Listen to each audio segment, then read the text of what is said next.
मैं गौरव कहानियाँ सुनाता हूँ। आज की कहानी है महान कवि कालिदास के बारे में। कालिदास जी पढ़ाई लिखाई के अंदर बचपन से ही कमज़ोर थे तथा उनका कभी भी पढ़ाई लिखाई के अंदर इंटरेस्ट नहीं था।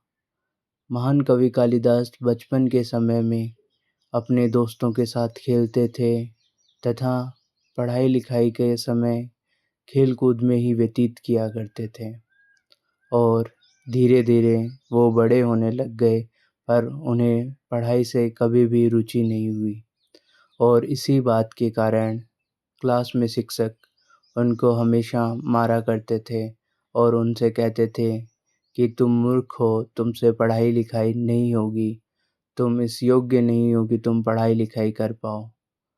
और फिर एक दिन महान कवि कालिदास जी ने अपने गुरुजी से पूछा कि गुरुजी, मैं पढ़ाई लिखाई क्यों नहीं कर पाता हूँ।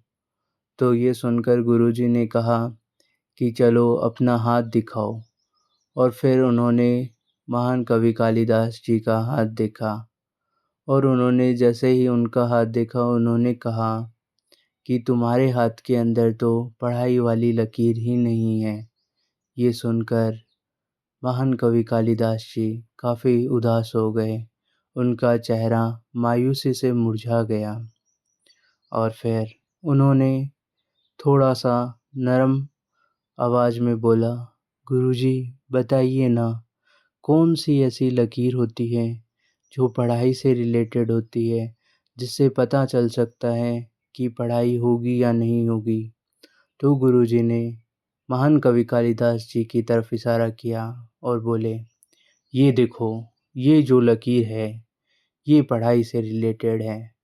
तो फिर महान कवि कालिदास जी ने उस समय घर गए और घर जाके उन्होंने चाकू लिया और वो अपने हाथ की रेखा को काट दिया और फिर उन्होंने पढ़ाई लिखाई की ध्यान लगा के और पूरे दिन उन्होंने पढ़ाई की और उसके बाद में उनका जीवन में परिवर्तन हो गया और फिर वो महान कवि कालिदास के रूप में जाने जाने लगे। इसीलिए जीवन में जब भी कोई व्यक्ति संघर्ष करने की ठान लेता है, तो चाहे कितना ही बड़ा से बड़ा मुकाम हो, वो उसे हासिल कर लेता है। मेहनत ही सफलता की कुंजी है। दोस्तों, ऐसी ही स्टोरीज सुनने के लिए please like, subscribe and share my channel.